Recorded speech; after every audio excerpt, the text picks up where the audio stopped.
And welcome everyone to another edition of 90.9 WJAB's Yo Just Checking In. I'm your host, Marcus Sims, and we are powered by 90.9 FM and powered by WJAB.org. And this month, we've got a special series of interviews for National Women's History Month, honoring the great alumni, the women who are just out there doing some great things in the community and making a difference, not only in their community, but throughout the region, throughout the nation. I'm Marcus Sims, I'm your host, and thanks for tuning in and joining us this afternoon. I'm happy to have with me right now, representing WPX Channel 11 in Pittsburgh, Pennsylvania, Jessica Faith. Jessica, how you doing? I'm great, how are you? Doing great, and thank you so much for taking a few moments of your time and joining us here on 90.9 WJAB. Oh, thank you for having me, it's always a pleasure. And for those who don't know, right, who are listening on radio, she's rocking her mighty maroon and white right now. Of course, fellow Bulldogs. So that's another reason why we had to get her on as well. Oh yeah, had to.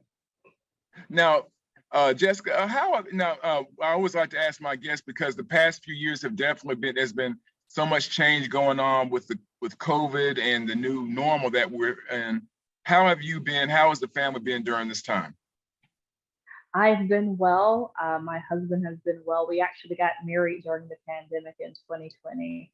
It made our wedding guest list go from 300 down to 10. So that was interesting. And I moved from Alabama to Pittsburgh, Pennsylvania, started at WPXI, the NBC affiliate here in Pittsburgh. And things have been well for me now. Both my and my husband's family have been affected by COVID. Our parents both got COVID. They're doing well now, but that was still a challenging time.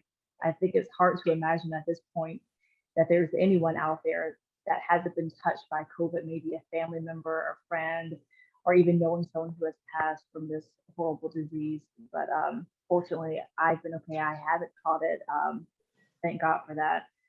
But there have been some good times and bad times throughout the past few years, but God has been good. Right. We're so glad to hear that, and glad that, the family's doing okay right now, and it seems like we're moving hopefully more towards the positive, and we can start getting back to some of the things that we like to do, right? That's the hope right there, yep. Now, Jessica, tell us a little bit more about yourself. We were just talking before we went live, of course, our common little route right there is, of course, the Chilton County, Alabama area, and of course, fellow Bulldogs. But for those out there, tell us a little bit more about yourself who may not know you. I am from a little town called Clanton, Alabama. It's in Chilton County, kind of between Birmingham and Montgomery, smack dab in the center of the state. If you drive down I-65, you're going to see the big Peach Tower and probably have stopped at either Durbin Farms Market or Peach Park and gotten some ice cream. That's where I'm from. And I went to Alabama A&M from 2010, graduated 2014, then went on to complete the meteorology program at Mississippi State University, and then started working in TV, started in Tyler, Texas, and came back to Huntsville, Alabama, worked at WAFF for 2 years, and then came to Pittsburgh, where I currently am a meteorologist. And I was just interviewed by one of the local papers, the Black newspaper, the New Pittsburgh Courier, and they did a feature of me, naming me the first Black female meteorologist in Pittsburgh. I had no idea that I was until that article came out. And it has been significant to a lot of people. I'm surprised, but I'm not surprised. We are in a time where that still matters. It matters being the first Black in something. It matters being the first female in something. And I was just asked recently, what does it feel like being the first? It's an honor. It is humbling. And I hope that, and I pray that I'm not the last. Right, definitely. Well, congratulations, and a trailblazer in a lot of ways. So we definitely salute you for that here at WJB. Now, Jessica, for some, I know the meteorologist. I'll just say, the person who lets me know what the temperature is like for tomorrow or the next day. Granted, I probably couldn't give a full paragraph on what duties or what involved with the meteorologist position. Tell us about what a meteorologist does. There's a lot. There is a lot that goes into getting on air, getting a forecast together. There's a lot that happens before you see the meteorologist on TV. So I come in, I put a forecast together. So the numbers that you see on the 7-day, all of the information, I put that together myself. No one is telling me the forecast. So I spend a good amount of time looking over weather maps, model data, poring over a lot of data to make the most accurate forecast. And then I write all of my information down, from the highs of the day or the days, the lows, the wind speed, the wind direction, wind gust, cloud cover, sunny or clear, mostly clear, partly cloudy, mostly cloudy, overcast, precipitation, what type of precipitation, the timing of the precipitation. There is a lot that goes into putting the forecast together. And once I get all of that, I do the radio. I'll see the radio forecast for different stations. And then I talk to the producers. I talk about, hey, I may say today's a stormy day. I'm going to need more time, or the weather's kind of quiet. I don't need a lot of time today, because I don't want to get on air and have all this time to fill and not have a lot to talk about. So I talk over with the producers, and we put a game plan together of what I need in the newscast to do my job on air.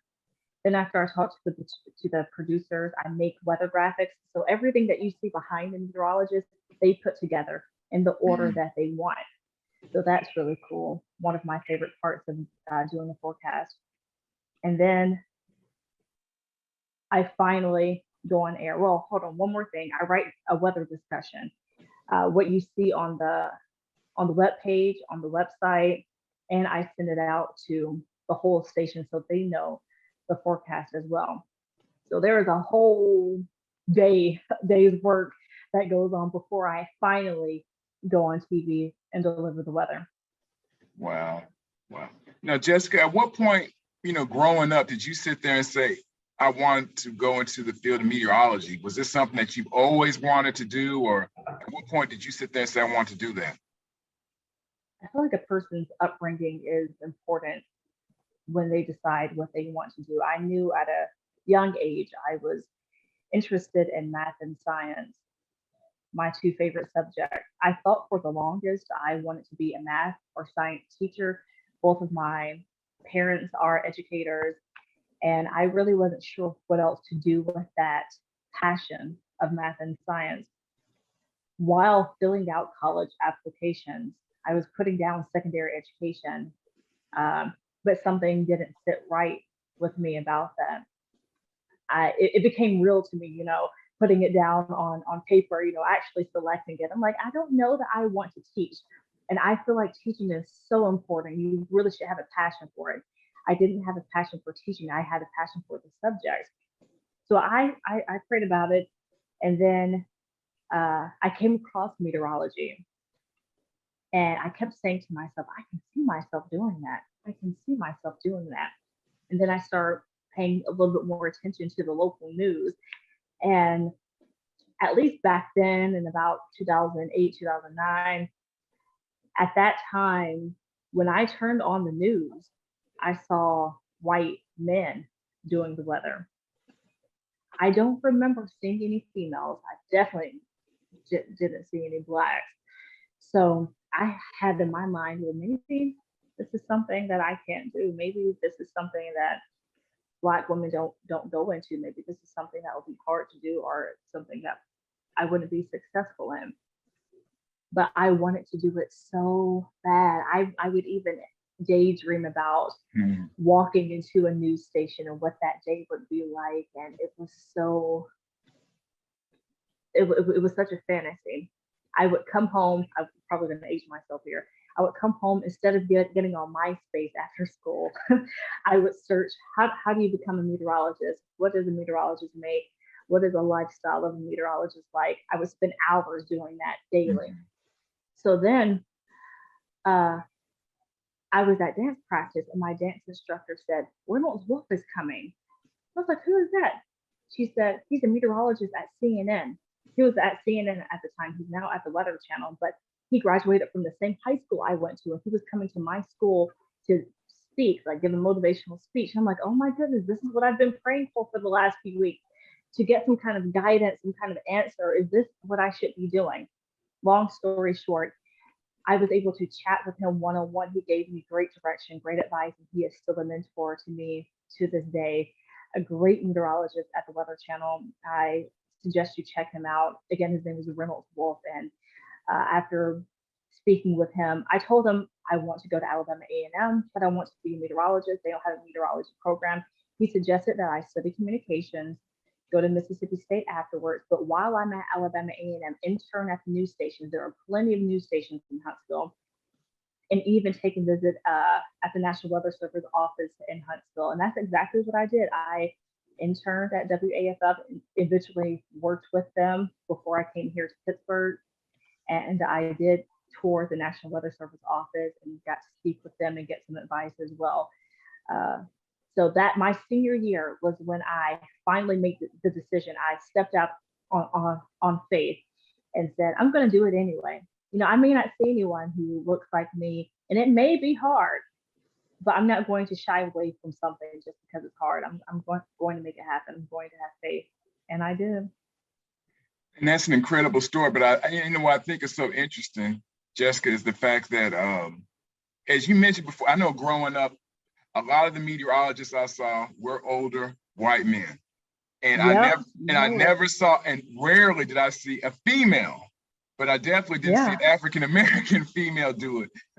In fact, now I'll be honest, in 2022, I can probably think of a few, but I'm sure there's not hundreds and hundreds of African American female meteorologists out there. I don't think so.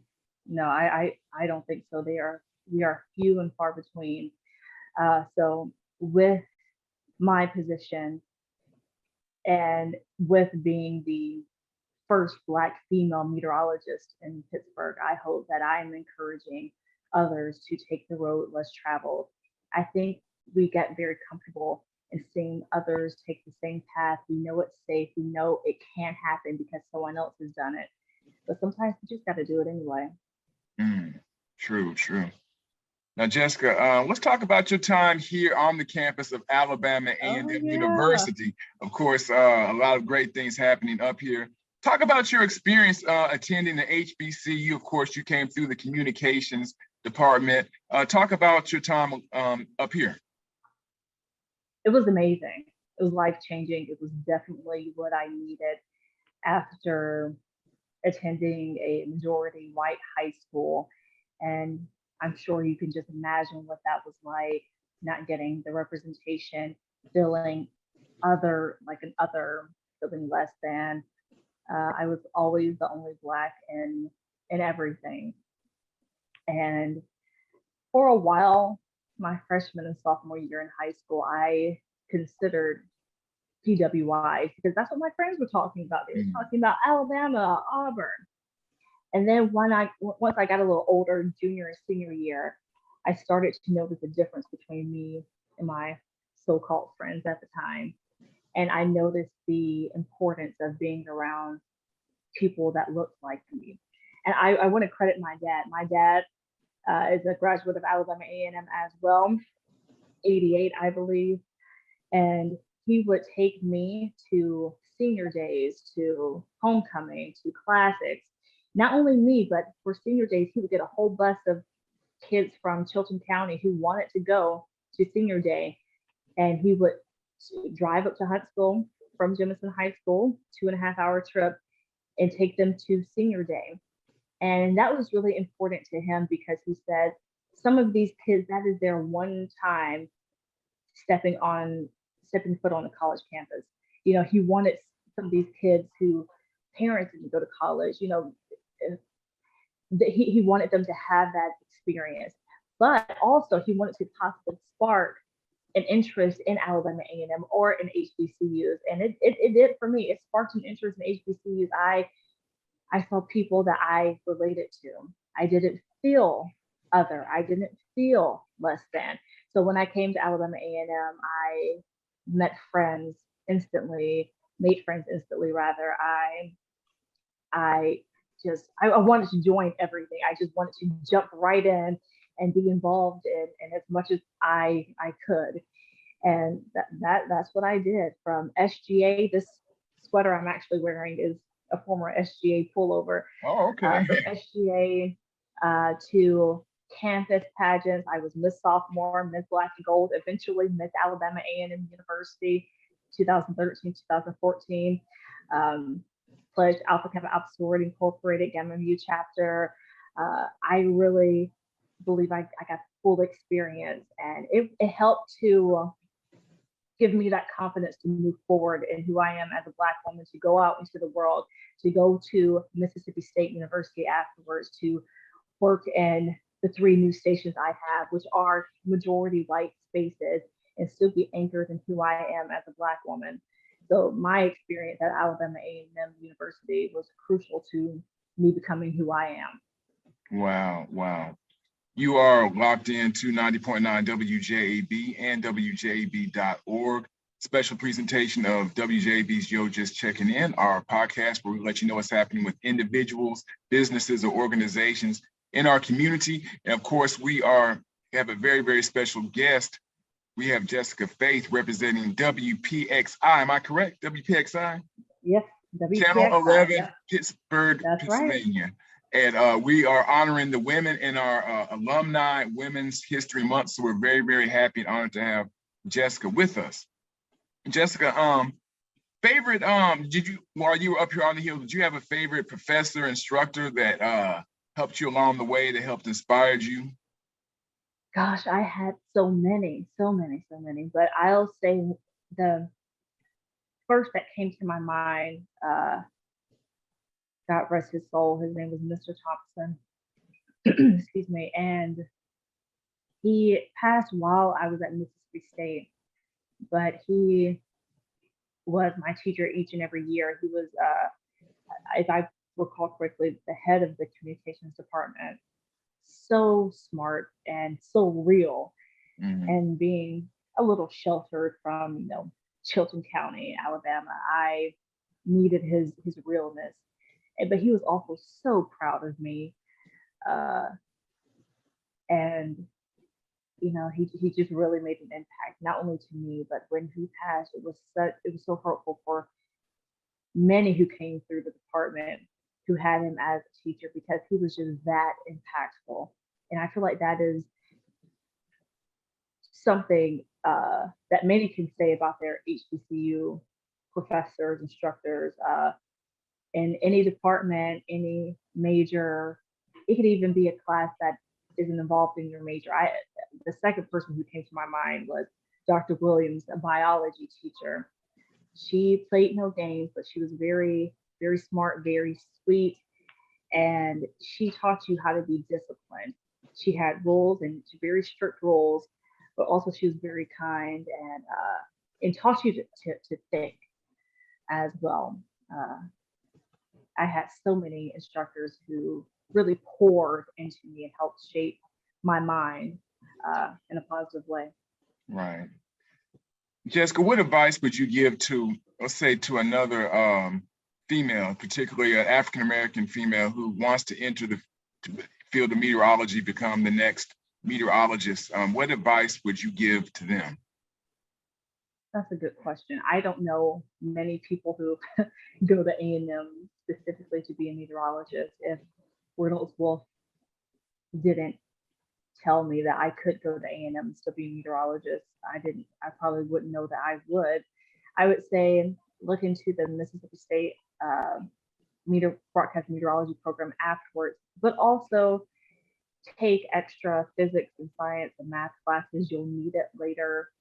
But also to pay attention to voice and diction. I'll say it again, grew up in Clanton, Alabama.